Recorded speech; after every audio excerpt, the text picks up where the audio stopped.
Daniel was born in early 1800s and died in the late 1800s.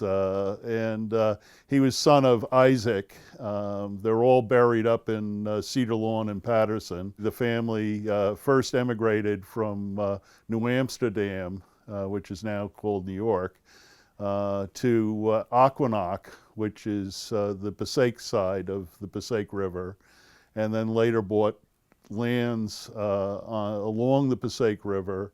They were farmers in the old country and came here. The big split really happened with Daniel. He became more of an entrepreneur developer over his predecessors. And he's the guy that gave the land for the train station to locate where it did between East Rutherford and Rutherford currently. Of course, it was all prior to the incorporation of Rutherford, which happened in 1881. And Rutherford was the first out of Union County to split from Union County. The land was given for the train station by Daniel, and it wasn't just a pure gift kind of a situation. He happened to own the land on both sides. In fact, where my office building is today, he was the one that built that building. And then later his son, his eldest son, A.W., who is Arthur Ward, purchased it from the estate. The train was very much of an economic boom for this area, and you saw most of the housing development occur subsequent to the train and the station coming in. There's some interesting parallels that have occurred from a historic standpoint. The first minority-owned business in Rutherford was a livery that was set up on, I believe, Erie Avenue. It was basically to pick up the rich New Yorkers that would arrive on the train and take them to the Valley Brook racetrack, which is now in Lyndhurst, right where Park Avenue and Valley Brook and River Road kind of come together.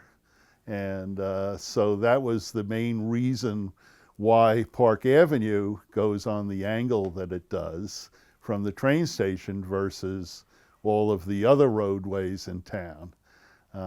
It's because it was the fastest way to get to the Valley Brook racetrack. Early and mid 1800s, before the really the Industrial Revolution and the mills going up in Paterson and Passaic, we had a number of hotels locate on the Passaic River, and you can see them on a lot of the old maps and maps that we have. All the development basically occurred after the train was done.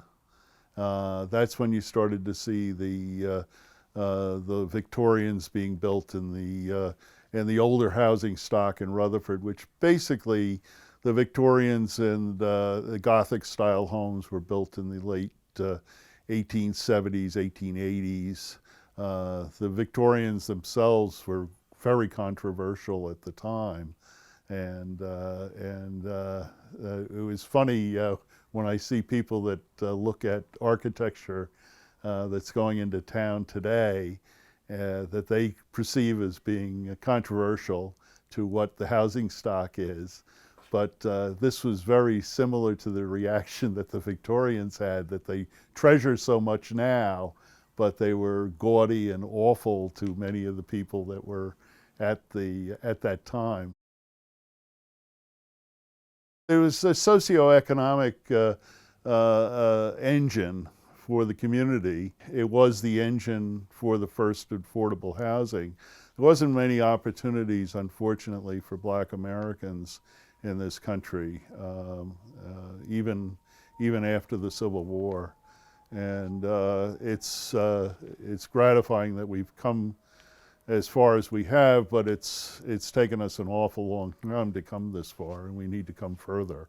But it did provide jobs and opportunities for many Black Americans on the train to be porters primarily. And of course, the Erie was a renowned railroad. The train that really was their showcase was the Phoebe Snow. And of course, it went from basically Hoboken to Buffalo, and was really a tremendous trip. And I know Daniel, with his entire family, did make that trip. I would imagine it probably ran through Binghamton as well, as it was going west. There might have been a rail line that would have connected with the B&O. This was the second structure as a train station. I have some photos of the construction of this train station, and I also have photos of the old train station. This was a later remodel of an existing station and right-of-way, and of course very fancy. The other one was a very typical station. In fact, there was a secondary station right where Jackson Avenue crosses over what was the old rail right-of-way into East Rutherford, and that was the Carlton Hill train station. And of course, when I was a child, I do remember the train going across the Passaic River and going through downtown Passaic, which was a great shopping mecca for the area. I mean, not that Rutherford wasn't a major draw for the area for shopping as well, but Passaic was really the town, and as far as shopping was concerned, in Newark as well. And of course, we had the trolley that was going in front of the train station.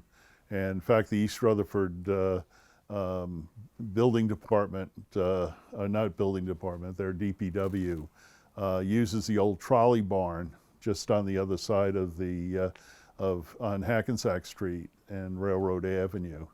And that was the old trolley barn, and used to run down to Harrison and connect with the rail lines there. If there was no railroad station, Rutherford probably would be significantly different than it is today. I think the lines and the boundaries, and maybe even the housing construction and the nature and tenor of Rutherford would be significantly altered.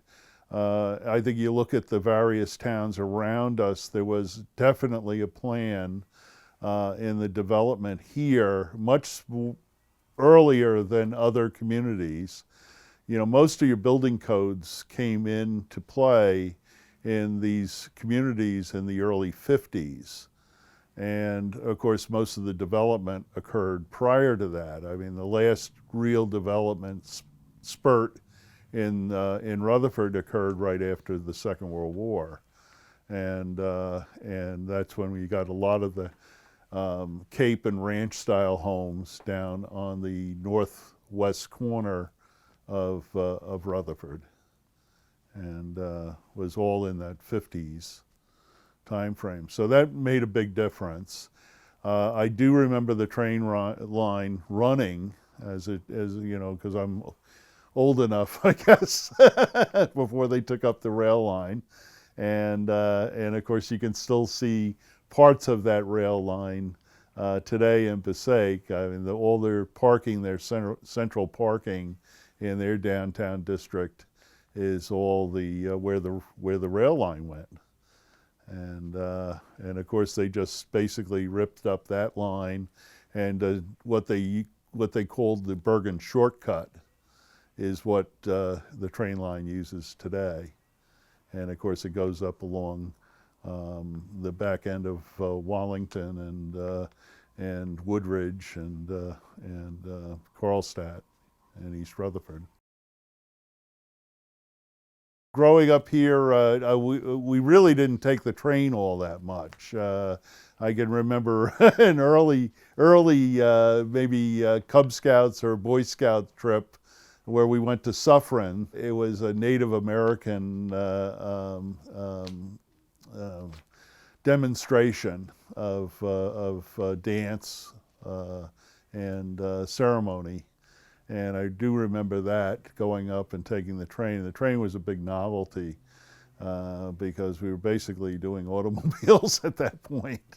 and that, you got to remember, those were the Eisenhower era, and that was when all the highways were being built because of his experience in Europe and the Autobahn. We have to depend more on the train. I mean, obviously, environmental issues have to take a paramount approach to how we approach our lifestyle. The train is probably the most efficient way to move people a lot of people from one spot to another. And we need to utilize more and more of that. Even if we have to use government subsidies to encourage people to utilize the train.